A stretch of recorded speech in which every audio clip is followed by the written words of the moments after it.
Hello everybody, welcome to the Wonky Angle, where I talk about electronic music, both new and old. And today I'm talking about album number 10 from The Orb, featuring David Gilmour, Metallic Spheres. Alright, now, as I've been sidetracked by all of the things since my last video on The Orb, let's get back into this series and talk about one of the most eye-catching points of interest in these guys' catalog. Having done an entire studio album in collaboration with the Pink Floyd guitarist and singer. Even though I've read interviews where Patterson actually denies Pink Floyd being a major inspiration and that people's comparisons between their music was kind of surface level, the latter point of which may technically be true. But I think he was still kind of exaggerating that day, because there are lots of live versions of Huge Ever-Growing Pulsating Brain that, directly sample Shine On You Crazy Diamond.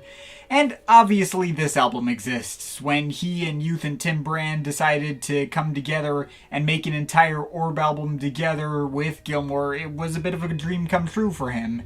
And the result is an Orb album that is a very different feel from their other ones, but still very much highlights how their separate styles could work well together. It's a full-on well-meshed collaboration where Gilmour is almost working as a member of the band in his own right. Now, I've already made it clear with that near hour-long worst to best ranking I did recently that I've had a long-running history with Pink Floyd.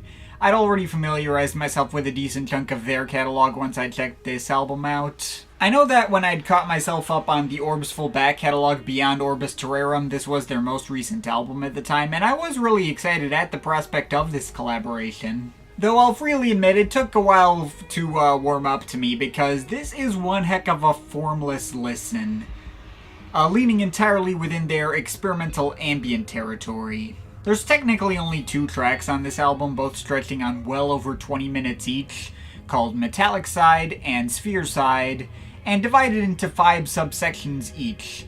But even then, the 2 tracks clearly blend together into the same 49-minute piece, and wouldn't have been that distinguishable from each other if you hadn't openly separated them. Also, none of the subsections in either part have labeled running times. You have to do all the work yourself to figure out where they might be. And honestly, this latter point alone meant that this project's gotten a lot more attention out of me than it probably would have otherwise.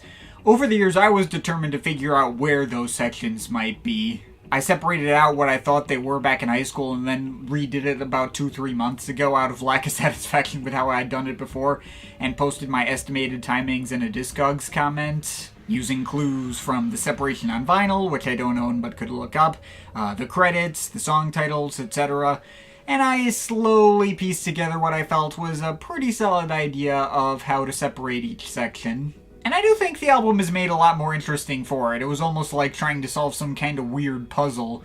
And it was definitely not an easy one, as a few of these subsections have their own, sub-subsections, and it's weird. And, some of these transitions are, really, fuzzy and hard to pin down, and it's a very well-blended experience. So this review is partially going to be a justification for how I've separated those pieces out in that comment. I feel like the album is more engaging when you can actually tell where they are and can notice these kinds of changes. And it got this album to grow on me a lot more as I actively listened to it a lot. So, Metallic Side is separated into 5 sections called Metallic Spheres, Hymns to the Sun, Black Graham, Hiding in Plain View, and Classified. I've settled with saying the title track comprises the first 5.5 minutes of this side. A lot of dark, moody build-up, slow-moving guitar riffs and organs, and rhythmic synth patterns going over some occasional whooshing effects. Particularly low-key stuff, but definitely can still get you hyped up for what you're about to hear. And the whole piece really starts to pick up for the second segment, Hymns to the Sun, which I have marked as starting at 5 minutes and 30 seconds on this little bit where the drums really start to pick up more than they had at any previous point. And this section stretches on for a good 9 minutes and has a bunch of different subsections of its own. I picked that particular starting point since Sphere Side has a section marked as a reprise of Hymns to the Sun that has the exact same drum pickup, albeit faded in more. But it also includes this long section where the key changes, there's a bunch of synth and guitar solos that have particularly strange, if still memorable melodies, and are particularly focused on in this one separate YouTube upload Gilmour has on his official channel called Hymns to the Sun Galvin Elders version. But on top of that, it had to stretch on even longer to incorporate the section that immediately follows where Gilmour starts singing. One of the lines he says is, "Open up the door," And that's sampled from the cover he did of Graham Nash's Chicago alongside Chrissie Hynde and Sir Bob Geldof. So Hymns to the Sun had to credit Graham Nash as a co-writer. Oh yeah, and right after that there's another little subsection where the key changes back to where it was in the beginning, and it features a bunch of lonely piano performances going over the same banging beat that gets progressively more electronic sounding. I think the piano melodies mirror some of the guitar solos that Gilmour was making in the beginning of the piece. That's a lot going into this whole segment, but next we get Black Graham, which credits Marshmello on acoustic guitar, and I have marked as starting at 14 minutes and 32 seconds. And this is refreshingly one of the easiest sections to notice. The entire piece just shifts over to this laid-back and more cheerful acoustic guitar piece that sticks out like a sore thumb from the tone of the rest of the album. Has a really clear beginning and end. Though I don't think it sticks out in a bad way. Some of the guitar playing sort of resembles like Indian sitar playing, and goes over these lush and expansive paths that sound really nice. The whole section has this nice, folksy, mood-brightening sort of vibe to it that still doesn't feel entirely out of place. And then at 17 minutes and 31 seconds I marked as the beginning of the Hiding in Plain View segment, where all the backing instrumentation from the previous segment, not including the guitar or drums, just gets one big long-winded ambient jam, like the Backside of the Moon equivalent to Black Graham's Supernova at the End of the Universe.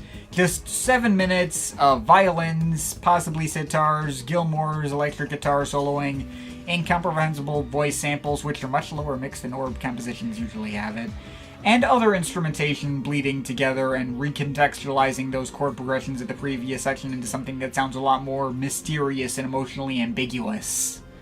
It's pretty dang cool. And then finally the beats start to kick back in for the final section on this side, Classified, which I have marked as starting at 24 minutes and 18 seconds, right when these punctuated synth chords start fading in, and those have a nice 2-minute run before we switch back to some of the soloing and beats copied over from the title track and Hymns to the Sun sections, to bring the whole piece full circle. And that's what goes on in Metallic Side in all its 28-minute glory. But that's obviously only the first half. Metallic Side seamlessly blends into Sphere Side, which starts with a section called Esvedra that I have marked as only lasting about 2 minutes or so. It's got a bunch of the sounds from the very end of Metallic Side blending together in a watery mix for a few seconds, then bringing in this semi-funky guitar sample that leads to the ambient mixes building back up around it, and the beat slowly fading back in. And from there, the boundaries of the next couple of parts get a lot fuzzier and harder to pin down. A lot of my picks for starting and ending times for these subsections got pretty arbitrary around this part of the album. I have the beginning of Hymns to the Sun reprise marked at 2 minutes and 19 seconds, because that's when that 2-chord progression kind of starts to pick up, and the beat slowly really starts to fade in, and gets it to sound similar to the very beginning of a respective section in Metallic Side. Though eventually the beat slowly falls apart, takes on more of a lower key clattering texture, I suppose. And from there, the section called Olympic I marked as starting at 5 minutes and 54 seconds, when the chord progression disappears and leaves the beat on its own with some DJ scratching. Just a lot of clattering beat work and some very low-key, plinky synth patterns that sort of resemble kalimbas or something. And these weird echoing choruses of wordless voices start to fade in. There's a creepy organ chord that sounds like a GarageBand loop I've heard before. And when the beat picks back up at 8 minutes and 30 seconds, I have that marked as the beginning of Chicago Dub. When I first tried to separate these segments out in high school, I thought this part was Hymns to the Sun reprise because it's got Gilmour singing on it, copied over from Hymns to the Sun again. But it's definitely not that, because Chicago Dub is so named because that singing was partially from that above-mentioned cover of Graham Nash's Chicago, has the co-writing credit to prove it. And it's a lot more on the nose about that naming pattern as this creaky dub reggae organ gets introduced. Literally, this section is an experimental dub version of Chicago, even if it would be kind of difficult to tell if you didn't already have that context. It's also got an outro of these plunky synth patterns that fall out of sync with the already established beat and bleed into a bunch of boinging jaw harp sounds. Now, I'll admit that Sphere Side up to this point hasn't exactly been the most riveting experience. A lot of this stuff rehashed ideas from Metallic Side and presented them in a less interesting way. The first 8 minutes or so of this side is probably my least favorite part of the album. But the final section of Sphere Side, entitled Bold Knife Trophy, not only more than makes up for that weaker stretch, it's easily the best part of the whole album. I have it marked as starting at 12 minutes and 18 seconds and carrying through to the very end. And I knew this section got particular focus since it has a whole side on the vinyl version to itself. And boy, what an epic way to finish. At first there's just some minimal ambient pads that slowly build and get more expansive, then finally this giant crashing beat just slams down on top of it. By far the hardest hitting drum beat on the entire album, alongside this particularly addicting bass line. What a kick-ass groove delivered right from the get-go. There are sections that bleed into these epic synth chord progressions that sound particularly expansive and cinematic. Some of Gilmour soloing from earlier on in the album makes a comeback. There's some epic ambient sections that sound like one big meandering build-up that are like just always on the verge of exploding into something else. And that's paid off with some cracking wood sound effect that leads into the epic synth progression from before, and finally bringing in the crashing drum beats and bass lines in full force. The entire progression of this whole 8-minute section is massively satisfying, and then for the big finale, the album ends with an out-of-nowhere bombastic orchestral string section in its final minute and a half that sounds fantastic. It's like you've watched a big dramatic ending of a movie or something. Maybe a little out of left field, but still, it's pretty damn kick-ass. And that's everything in Metallic Spheres. This album's a lot of fun, though in a very different way from most Orb albums. I mean, this is definitely a lot more of an Orb album than a David Gilmour album. While Gilmour's presence definitely gives the album a very different vibe that makes it really stick out in their catalog, it would be way more of a black sheep in Gilmour's repertoire, which obviously sticks a lot more to traditional rock than this. At best, it could have been passed as, like, the more experimental cousin to something like Pink Floyd's The Endless River, and still significantly more out there than that album is. Structurally and influence-wise, you can tell Patterson and company are the ones mostly helming the ship, with Gilmour just along for the ride and having fun with them in the process. It's the Orb featuring Gilmour, not quite a one-to-one collab. But they do all have great chemistry together, and their styles blend together really nicely. It may not be wall-to-wall perfect, it has its moments that seem to drag or feel redundant, especially the first half of Sphere Side, but Metallic Side in its entirety pulls me in pretty consistently, and obviously the Bold Knife Trophy segment of Sphere Side is a total home run.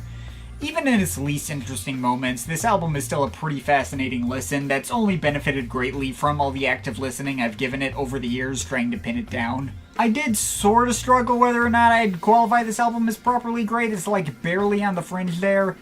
I will not deny the occasional pacing issues. I would totally get it if you found this to be one of their less interesting listens. Like, even if I feel it's just as well textured and detailed as all their other best stuff, it does err a lot more on the subtle side of their sound, and may not pop out to everyone as something especially riveting. But even if the unlabeled subsections were not much more than a gimmick to drag in more of my attention than they would have otherwise, it was still a gimmick that absolutely worked, and I think this does just barely cross over into great territory as a result. Still would fall somewhere in the middle of my ranking of all their albums. I definitely wouldn't recommend it as a starting point for the Orb or call it an immediate listen, but I've definitely found the time I've sunk into it to be worth it, and would recommend sinking some time into it yourself if it's interested you. So I'll just barely let it get away with a solid 8 out of 10. But of course, it's just my opinion. You can feel free to disagree with it, but I'd like to hear your thoughts, so leave the comments in the comment thing down there. Shout out to my Patreon supporters, they're awesome people. You want to add yourself to that list, link to my Patreon is in the description.